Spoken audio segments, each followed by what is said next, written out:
दोस्तों सहारा refund portal से लोगों को पैसा मिलना शुरू हो गया है। हालांकि मिल तो काफ़ी दिनों से रहा है, लेकिन मैंने अभी तक वीडियो नहीं बनाया था क्योंकि मुझे नहीं मिला था। लेकिन फाइनली अब मुझे भी पैसा मिल गया है और इसीलिए मैं आपको प्रूफ के साथ में जानकारी दे रहा हूँ। और पिछले वीडियो में मैंने आपको पूरा प्रूफ दिखाया भी था कि किस प्रकार से पैसा मिला है मुझे, क्या क्या प्रोसेस मैंने किया है, सारी जानकारी डिटेल में आपको दी हुई है। कई लोग हैं जिन्होंने कि आवेदन किया था, यानी कि अपना जो फॉर्म होता है उसको सबमिट किया था, लेकिन उनका फॉर्म रिजेक्ट हो गया है। और कुछ लोग होंगे जो उनका हो सकता है मिला भी हो, हालांकि मिला बहुत कम लोगों को है, ज़्यादातर लोगों का फॉर्म रिजेक्ट हुआ है। तो आज मैं आपको बताऊंगा कि आखिर जो रिजेक्ट हुआ है तो उसका कारण क्या है, आप कैसे चेक कर सकते हैं। और उसके बाद अगर आप रीसबमिट करते हैं तो बहुत हद तक चांस है कि आपको आपका पैसा मिल सकता है। क्योंकि जब आप रीसबमिट करते हैं तो वहाँ पर कई सारी चीज़ें होती हैं, कई कारण आपको पहले पता करने हैं कि किन कारणों की वजह से आपका फॉर्म रिजेक्ट हुआ है। और वो सारे कारण अगर आप सही कर लेते हैं तो फिर आपको आपका पैसा मिल जाएगा। कारण सही कैसे करना है मैंने इस पर प्रॉपर वीडियो बनाया हुआ है, पूरी जानकारी आपको मैंने पिछले वीडियो में दे दी है और उसका लिंक भी आपको डिस्क्रिप्शन में दे दूंगा, आप देख सकते हैं। आज मैं सिर्फ ये बात करने वाला हूं कि आप कैसे चेक कर सकते हैं कि आपका फॉर्म रिजेक्ट क्यों हुआ है, किस कारण से हुआ है। क्योंकि अगर ये मालूम चल जाएगा तो फिर बहुत आसानी से आप उसका समाधान कर सकते हैं और उसके बाद में रीसबमिट कर सकते हैं, दोबारा से क्लेम कर सकते हैं। तो चलिए मैं अपने फ़ोन की स्क्रीन ऑन कर लेता हूं और आपको पूरा प्रोसेस लाइव में बताता हूं कि कैसे आप चेक कर सकते हैं कि आपका फॉर्म क्यों रिजेक्ट हुआ है, क्या क्या कमियां हैं। ये मैंने अपने फ़ोन की स्क्रीन ऑन कर ली है। यहाँ पर मैं अपना एक ब्राउज़र ओपन कर लेता हूँ। देखिए ब्राउज़र मैंने ओपन कर लिया। अब यहाँ पर टाइप करेंगे CRCS, क्योंकि जो पोर्टल है उसका नाम है CRCS पोर्टल, सहारा रिफंड पोर्टल। ये देखिए मैंने लिखा तो लिख के आ गया है CRCS सहारा रिफंड पोर्टल, तो इसी पर क्लिक कर देंगे। अब देखिए यहाँ पर सबसे ऊपर ही लिंक मिल जाता है, तो इसी पर क्लिक कर देंगे, central registrar of corporative society, तो इस पर क्लिक कर देंगे। अब देखिए रिफंड पोर्टल ओपन हो गया है। अब यहाँ पर एक बॉक्स मिलता है और यहाँ पर एक लिंक दिया हुआ है, new resubmission portal live now, और यहाँ पर एक लिंक दिया जा रहा है, ये देख सकते हैं। तो आपको इसी लिंक पर क्लिक कर देना है, क्योंकि ये जो पोर्टल ओपन हो रहा है ये पुराना वाला है जहाँ से आपने आवेदन किया हुआ है। लेकिन अगर आप जानना चाहते हैं कि किस कारण से रिजेक्ट हुआ है, हालांकि आप थोड़ी बहुत जानकारी पुराने पोर्टल पर भी ले सकते हैं, लेकिन वहाँ पर उतनी ज़्यादा स्पष्ट जानकारी नहीं मिल पाती है जितनी यहाँ पर मिल जाएगी। यहाँ पर आपको पूरी डिटेल में दिखा दिया जाता है कि किस कारण से आपका फॉर्म रिजेक्ट हुआ है। तो ये जो लिंक है आपको इसी लिंक पर क्लिक कर देना है। अब देखिए रिसबमिशन वाला पोर्टल ओपन हो गया, फिर से बॉक्स आ गया है, तो ये पुराने पोर्टल के लिए है, तो इसको मैं कट कर देता हूँ। अब देखिए ये पोर्टल ओपन हो गया है, तो अब यहीं से आपको चेक करना है कि आपका फॉर्म रिजेक्ट क्यों हुआ है, क्या कारण है। तो उसके लिए देखिए इस पोर्टल पर एक लॉगिन का ऑप्शन आ जाता है, ये देख सकते हैं रीसबमिशन लॉगिन लिखा हुआ है, तो आपको इसी पर क्लिक कर देना है। अब देखिए यहाँ पर आपसे क्या मांग रहा है, claim request number CRN number, उसके बाद में कैप्चा और वैलिडेट करेंगे। अब आप सोचेंगे कि ये CRN नंबर कहाँ से लाएं, तो देखिए ये जब आपने पिछली बार क्लेम किया होगा तो वहाँ पर आपको एक प्रिंट मिला होगा, जिसने भी आपका आवेदन किया होगा, आप चाहे खुद से किए हों चाहे कहीं किसी से दूसरे से करवाए हों, आपको एक प्रिंट मिला होगा, वहाँ पर आपको ये CRN नंबर मिल जाता है, तो वही नंबर यहाँ पर डालना रहेगा। अब यहाँ पर बात आती है, कई लोगों का हो सकता है कि खो गया हो किसी कारण से, तो वो क्या करेंगे। तो देखिए उसके लिए आपको पुराने वाले पोर्टल पर जाना है और वहाँ पर जब आप अपना आधार नंबर और मोबाइल नंबर डाल के लॉगिन करेंगे तो वहाँ पर आपको आपका CRN नंबर मिल जाएगा। तो इसका मैं लाइव वीडियो एक दूसरा बनाऊंगा, उसमें आपको पूरी डिटेल में बताऊंगा कैसे आप अपना CRN नंबर निकाल सकते हैं। यहाँ पर अभी मैंने आपको सिर्फ ऐसे ही बता दिया है, आप उस प्रकार से निकाल सकते हैं। और अगर आपके पास में प्रिंट रखा हुआ है या फिर फोन में रखा हुआ है तो आप वहाँ से CRN नंबर ले सकते हैं।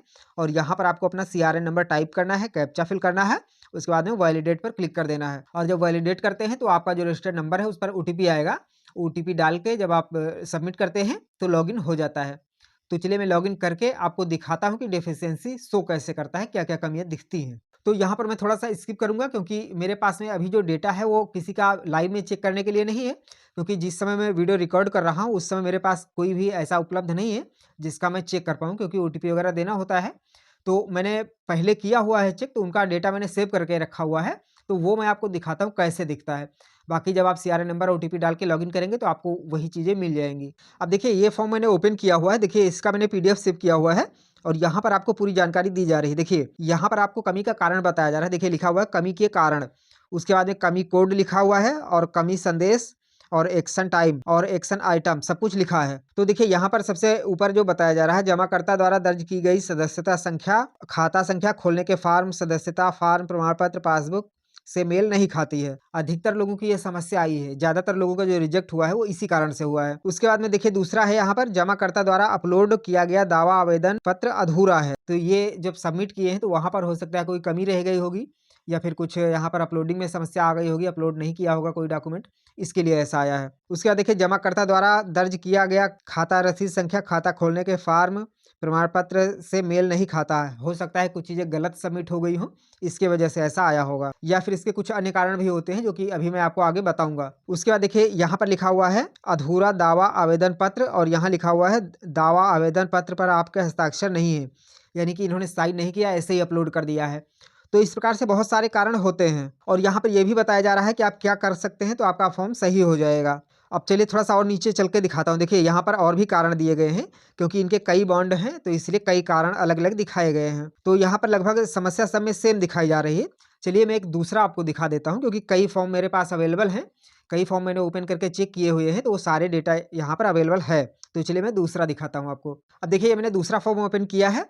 अब यहाँ पर देखिए क्या लिखा हुआ है, अपूर्ण दावा आवेदन प्रपत्र जमाकर्ता का फोटो गायब है, यानी कि फोटो लगा ही नहीं है यहाँ पर। और यहाँ देखिए सही करने के लिए भी बता रहा है दावा आवेदन पत्र पर आपकी तस्वीर नहीं है, कृपया हस्ताक्षर के साथ अपना दावा पुनः प्राप्त करने के लिए फॉर्म जमा करें, यानी कि आपको सही करने का तरीका भी बता रहा है। उसके बाद दूसरा देखिए कारण है अपलोड किए गए प्रमाण पत्र पासबुक पर मौजूद जमाकर्ता विवरण सोसाइटी डेटा खाता खोलने के फॉर्म से मेल नहीं खाता है। और उसके बाद देखिए इस प्रकार से कई कारण होते हैं, जो जिसका कारण होता है सबको अलग अलग दिखाया जाता है। चलिए एक और मैं आपको दिखा देता हूँ। अब देखिए एक मैंने और दूसरा फॉर्म ओपन किया है।